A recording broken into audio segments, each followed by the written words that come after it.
Mi nombre es Lorena y vamos a hablar sobre la reseña literaria. ¿Qué es una reseña literaria? Una reseña literaria es mucho más que un resumen. Es un texto en el que el lector analiza una obra, ya sea un libro, un cuento, una novela o incluso puede ser una película. Su función no es solo contar de qué trata, sino también dar una opinión crítica sobre lo que transmite. Por ejemplo, una reseña de 100 años de soledad. No se limita a contar qué habla de la familia de Buendía en Macondo, sino que explica cómo Gabriel García Márquez mezcla lo real y lo mágico para mostrar la historia de Latinoamérica. La estructura de la reseña literaria, como primer punto está el título y datos de la obra, que es el autor, el año y el editorial. Como segundo punto está la introducción, que es una breve presentación de la obra. Y como tercer punto está el resumen, que es una narración de la trama sin dar spoilers importantes. Como cuarto punto está el análisis o la valoración, que es una opinión del reseñador, como qué le gustó o qué mensaje quiere dejar. Como quinto punto es la conclusión, que es una recomendación o un cierre de la reseña. Tipos de reseña literaria. Está la reseña descriptiva, que explica; la reseña crítica, que opina y analiza; la reseña comparativa, que contrasta con otras obras; o la reseña valorativa, que juzga su calidad. Un ejemplo más clave puede ser cuando un crítico reseña El Principito, puede decir que es un cuento infantil, pero que en realidad transmite enseñanzas profundas sobre la amistad, la inocencia y la vida adulta. Seguiremos con los marcadores textuales. Los marcadores textuales son como señales de tránsito en la escritura, que nos guían para entender la relación entre las ideas, y si no se usaran, un texto sería un montón de frases sueltas sin ningún entendimiento. Tipos de marcadores textuales. Como primero están los ordenadores, que es en primer lugar, y por último, como segundo, los de adición, que es además y también; como tercero, los de contraste, que es sin embargo, pero y en cambio; y como cuarto, causa y consecuencia, que es por qué, por lo tanto y en consecuencia; y como quinto es conclusión, que es en resumen y finalmente. Un ejemplo que podríamos decir en una exposición sería: en primer lugar hablaremos de la reseña literaria, además explicaremos los marcadores textuales y finalmente mostraremos un hecho histórico. En estos se están dando tres marcadores textuales: ordenadores, de adición y de conclusión. Seguimos con el acto de habla. El acto de habla es una acción que realizamos a través del lenguaje cuando hablamos. No se trata solo de decir palabras, sino lo que podemos hacer con ellas. Cada vez que usamos el lenguaje, además de transmitir información, también realizamos una acción. Tipos de actos de habla. Están los asertivos, que describen o afirman. Un ejemplo: Colombia está en Sudamérica. Como segundo acto de habla es los directivos, que intentan que alguien actúe, como tipo cierra la puerta. Otro que es compromisorios, que comprometen al hablante. Ejemplo: prometo a estudiar. Otro acto de habla es expresivos, que muestran sentimientos, como ejemplo: gracias por venir. Otro declarativos, que cambian la realidad al decirnos algo. Ejemplo: los declaro marido y mujer. Un ejemplo práctico del acto de habla sería, ejemplo, si un juez le dice usted queda arrestado, no solo está diciendo una frase, sino que un acto de cambio para la vida de esta persona. Ejemplos de palabras parónimas. Primer ejemplo, absorber, que es atraer un líquido, o absolver, que es perdonar una culpa. El segundo ejemplo, la esponja puede absorber agua, o el juez decidió absolver el acusado.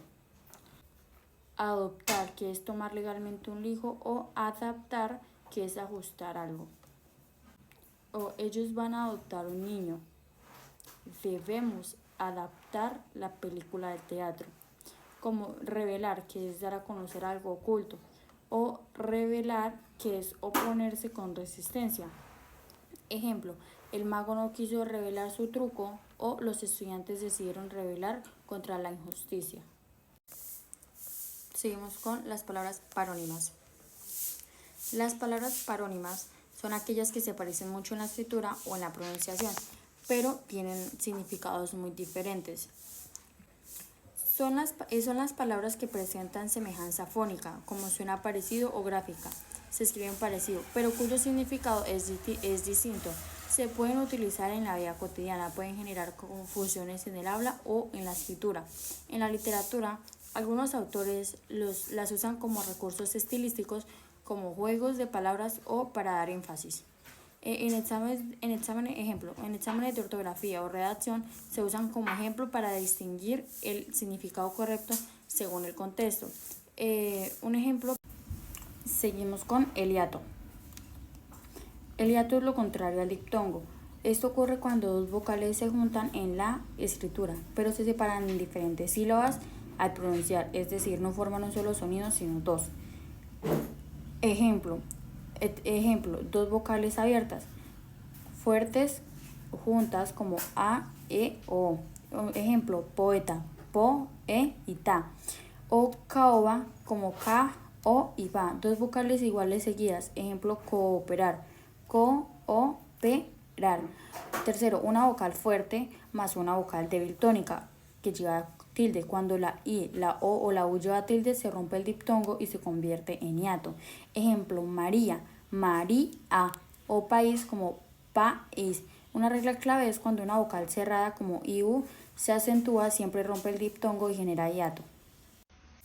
Bueno, seguimos con el diptongo. El diptongo ocurre cuando dos vocales se juntan dentro de una misma palabra y se pronuncian en la misma sílaba. Generalmente esto se da cuando una vocal abierta o fuerte como a, e, o se une a una vocal cerrada o débil como i y u y no se rompe el sonido. También sucede cuando dos vocales débiles se encuentran juntas como iu o uy. Ejemplos, cielo como cielo, la ie forma un diptongo. Como otro ejemplo sería tierra, como tierra, el ie es diptongo, o como cuidado, que es cuidado, como uy es diptongo. Una regla importante en los diptongos es la vocal abierta, la a, la e y la o, es la que recibe la fuerza de la voz. Si el diptongo está formado por dos vocales como i y la u, la segunda suele sonar más fuerte, ya que pues la a o la e o la o. Seguimos con la acentuación de las palabras según el acento. ¿Qué es la acentuación? La acentuación es el conjunto de reglas que nos indican cómo y dónde colocar el acento en una palabra, ya sea de manera oral, como el golpe de voz en una sílaba, o escrita cuando usamos la tilde.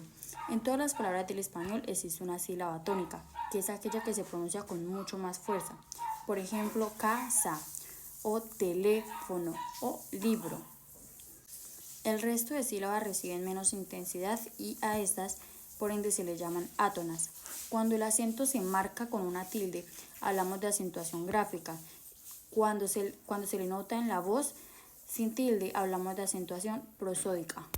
Tipos de acentuación según la posición de la sílaba tónica. Como palabras agudas, la fuerza de voz está en la última sílaba. Estas llevan tildes y terminan en e, en n, s o vocal. Ejemplos, café, corazón o reloj.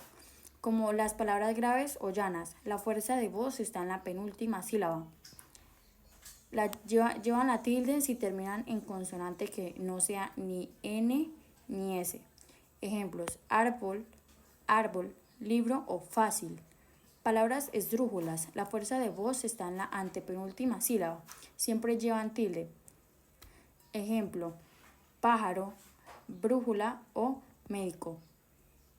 También están las palabras sobresdrújulas, que es la fuerza de voz que está en una sílaba antes de la antepenúltima. Siempre llevan la tilde. Ejemplo, dígamelo, cuénteselo. Es la importancia en un contexto más amplio. La acentuación es fundamental en el español porque diferencia significados, como tú, que es un pronombre, y tú, que es un posesivo, o él, que es la persona, y él, que es el artículo. Facilita la lectura y comprensión de los textos. Evita ambigüedades en la comunicación. Mantiene la forma del idioma para que todos los hablantes comprendan de la misma manera.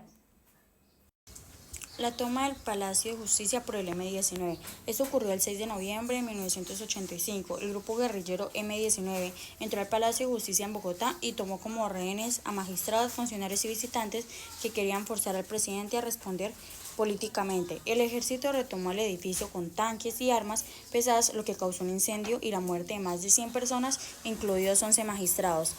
Fue una herida para la democracia y un símbolo del conflicto armado colombiano.